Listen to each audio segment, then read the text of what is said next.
Urdu audio books .com پر آپ سن رہے ہیں سیرت سرور عالم صلی اللہ علیہ وآلہ وسلم، جلد دوئم، تالیف مولانا سید ابو الاعلیٰ مودودی، آواز وجیح احمد صدیقی، پروڈیوسر اظہر نیاز۔ باب ششم، فصل سوئم، حصہ 19۔ کفار کی ہر دھرمی کا ایک عجیب نمونہ۔ اپنے ہر الزام اور اعتراض کا معقول جواب پا کر کفار کی ہر دھرمی نے ایک نرالی صورت اختیار کی، اور وہ یہ تھی کہ محمد صلی اللہ علیہ وآلہ وسلم کو نبی تو ہم اس وقت مانتے جب یہ کسی ایسی زبان میں فرفر قرآن سناتے جس سے یہ واقف نہیں ہے۔ قرآن میں اس کا جو جواب دیا گیا وہ یہ تھا، اگر ہم اس کو عجمی قرآن بنا کر بھیجتے تو یہ لوگ کہتے کیوں نہ اس کی آیات کھول کر بیان کی گئیں۔ کیا عجیب بات ہے کہ کلام عجمی ہے اور مخاطب عربی۔ ان سے کہو یہ قرآن ایمان لانے والوں کے لیے تو ہدایت اور شفا ہے، مگر جو لوگ ایمان نہیں لاتے ان کے لیے یہ کانوں کی ڈاٹ اور آنکھوں کی پٹی ہے۔ ان کا حال تو ایسا ہے جیسے ان کو دور سے پکارا جا رہا ہو۔ سورہ حامیم سجدہ آیت 44۔ یہ اس ہر دھرمی کا ایک اور نمونہ ہے جس سے نبی صلی اللہ علیہ وآلہ وسلم کا مقابلہ کیا جا رہا تھا۔ کفار کہتے تھے کہ محمد صلی اللہ علیہ وآلہ وسلم عرب ہیں، عربی ان کی مادری زبان ہے۔ وہ اگر عربی میں قرآن پیش کرتے ہیں تو یہ کیسے باور کیا جا سکتا ہے کہ یہ کلام انہوں نے خود نہیں گھڑ لیا ہے بلکہ ان پر خدا نے نازل کیا ہے۔ ان کے اس کلام کو خدا کا نازل کیا ہوا کلام تو اس وقت مانا جا سکتا تھا جب یہ کسی ایسی زبان میں یکایک دھواں دھار تقریر کرنا شروع کر دیتے جسے یہ نہیں جانتے، مثلاً فارسی یا رومی یا یونانی۔ اس پر اللہ تعالیٰ نے فرمایا کہ اب ان کی اپنی زبان میں قرآن بھیجا گیا ہے جسے یہ سمجھ سکیں، تو ان کو یہ اعتراض ہے کہ عرب کے ذریعے سے عربوں کے لیے عربی زبان میں یہ کلام کیوں نازل کیا گیا۔ لیکن اگر کسی دوسری زبان میں یہ بھیجا جاتا تو اس وقت یہی لوگ یہ اعتراض کرتے کہ یہ معاملہ بھی خوب ہے، عرب قوم میں ایک عرب کو رسول بنا کر بھیجا گیا ہے، مگر کلام اس پر ایسی زبان میں نازل کیا گیا ہے جسے نہ رسول سمجھتا ہے نہ قوم۔ ان کے اس لغو اعتراض کو رد کرنے ہی پر اکتفا نہیں کیا گیا بلکہ انہیں یہ بھی سمجھایا گیا کہ یہ اللہ کی رحمت ہے کہ اس نے تمہاری اپنی زبان میں ایک ایسی کتاب نازل کی ہے جسے تم اچھی طرح سمجھ سکتے ہو اور یہ جان سکتے ہو کہ حق کیا ہے اور باطل کیا۔ اس سے منہ موڑ کر تم اپنا ہی نقصان کر رہے ہو۔ یہ خدائے رحمان و رحیم کی طرف سے نازل کردہ چیز ہے، ایک ایسی کتاب جس کی آیات خوب کھول کر بیان کی گئی ہیں۔ عربی زبان کا قرآن ان لوگوں کے لیے جو علم رکھتے ہیں، بشارت دینے والا اور ڈرا دینے والا، مگر ان لوگوں میں سے اکثر نے اس سے روگردانی کی اور وہ سن کر نہیں دیتے۔ سورہ حامیم سجدہ آیات 2 تا 4۔ اس میں پہلی بات یہ فرمائی گئی کہ یہ کلام خدا کی طرف سے نازل ہو رہا ہے، یعنی تم جب تک چاہو یہ رٹ لگاتے رہو کہ اسے محمد صلی اللہ علیہ وآلہ وسلم خود تصنیف کر رہے ہیں، لیکن واقعہ یہی ہے کہ اس کلام کا نزول خداوند عالم کی طرف سے ہے۔ مزید برآں یہ ارشاد فرما کر مخاطبین کو متنبہ کیا گیا کہ تم اگر اس کلام کو سن کر چیں بجبی ہوتے ہو تو تمہارا یہ غصہ محمد صلی اللہ علیہ وآلہ وسلم کے خلاف نہیں بلکہ خدا کے خلاف ہے۔ اگر اسے رد کرتے ہو تو ایک انسان کی بات نہیں بلکہ خدا کی بات رد کرتے ہو، اور اگر اس سے بے رخی برتتے ہو تو ایک انسان سے نہیں بلکہ خدا سے منہ موڑتے ہو۔ دوسری بات یہ ارشاد ہوئی کہ اس کا نازل کرنے والا وہ خدا ہے جو اپنی مخلوق پر بے انتہا مہربان، رحمان اور رحیم ہے۔ نازل کرنے والے خدا کی دوسری صفات کے بجائے اس کی صفت رحمت کا ذکر اس حقیقت کی طرف اشارہ تھا کہ اس نے اپنی رحیمی کے اقتضاء سے یہ کلام نازل کیا ہے۔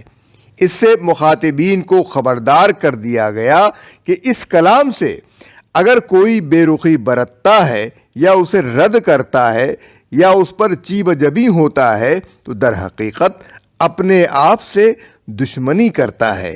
یہ تو ایک نعمت عظمیٰ ہے جو خدا نے سراسر اپنی رحمت کی بنا پر انسانوں کی رہنمائی اور فلاح و سعادت کے لیے نازل کی ہے۔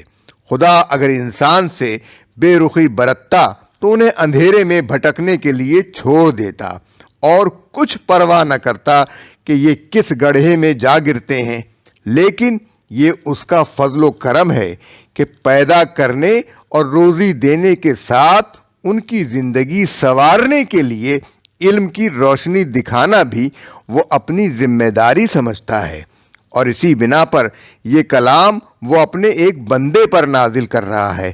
اب اس شخص سے بڑھ کر ناشکرا اور آپ اپنا دشمن کون ہوگا جو اس رحمت سے فائدہ اٹھانے کے بجائے الٹا اس سے لڑنے کے لیے دوڑے۔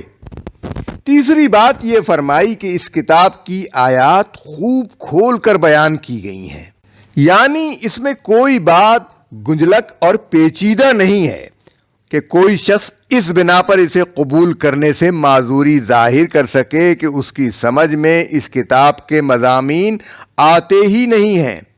اس میں تو صاف صاف بتایا گیا ہے کہ حق کیا ہے اور باطل کیا، صحیح عقائد کون سے ہیں اور غلط عقائد کون سے، اچھے اخلاق کیا ہیں اور برے اخلاق کیا، نیکی کیا ہے اور بدی کیا، کس طریقے کی پیروی میں انسان کی بھلائی ہے اور کس طریقے کو اختیار کرنے میں اس کا اپنا خسارہ ہے۔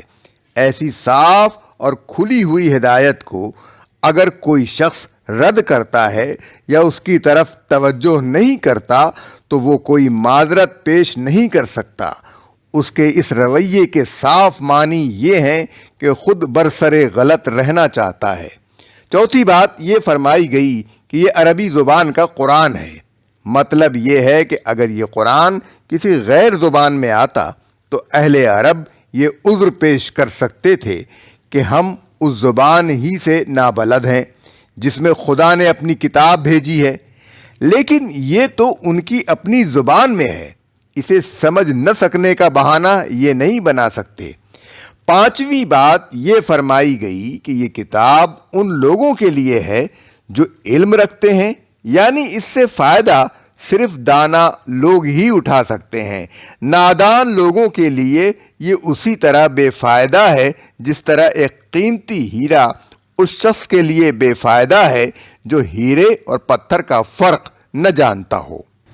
چھٹی بات یہ فرمائی گئی کہ یہ کتاب بشارت دینے والی اور ڈرا دینے والی ہے، یعنی ایسا نہیں ہے کہ یہ محض ایک تخیل، ایک فلسفہ اور ایک نمونہ انشا پیش کرتی ہو جسے ماننے یا نہ ماننے کا کچھ حاصل نہ ہو، بلکہ یہ ہاں کے پکارے تمام دنیا کو خبردار کر رہی ہے کہ اسے ماننے کے نتائج نہایت شاندار اور نہ ماننے کے نتائج انتہائی ہولناک ہیں۔ ایسی کتاب کو صرف ایک بیوقوف ہی سرسری طور پر نظر انداز کر سکتا ہے۔ قرآن کی دعوت کو روکنے کے لیے کفار کی تدبیریں۔ ان سب حربوں میں ناکام ہونے کے بعد ان کا آخری حربہ یہ تھا کہ کھلی کھلی ہٹ دھرمی پر اتر آئیں، قرآن کی دعوت کو زبردستی روکنے کی کوشش کریں، اور جب قرآن سنایا جانے لگے تو خوب شور مچائیں اور ہر طرف سے اس کا مذاق اڑانے اور اس پر آوازیں کسنے کے لیے ٹوٹ پڑیں۔ قرآن کریم میں ان کی یہ سب حرکات ایک ایک کر کے بیان کر دی گئیں، جن سے ہر معقول آدمی کو معلوم ہو گیا کہ کفار کے پاس اب دلیل کے جواب میں دلیل نہیں ہے، بلکہ اس میدان میں شکست کھا کر اب وہ زور زبردستی اور بیہودگی سے حق کی آواز کو دبانے پر اتر آئے ہیں۔ اور انہوں نے کہہ دیا کہ جس چیز کی طرف تو ہمیں بلا رہا ہے اس کے لیے ہمارے دلوں پر غلاف چڑھے ہوئے ہیں، یعنی ہمارے دلوں تک اس کے پہنچنے کا کوئی راستہ کھلا ہوا نہیں ہے، ہمارے کانوں میں گرانی ہے، یعنی ہم اسے نہیں سنتے، اور ہمارے اور تیرے درمیان ایک حجاب حائل ہو گیا ہے، یعنی جدائی پڑ گئی ہے، بس تو اپنا کام کر، ہم اپنا کام کر رہے ہیں، یعنی تیری مخالفت میں سرگرم ہیں۔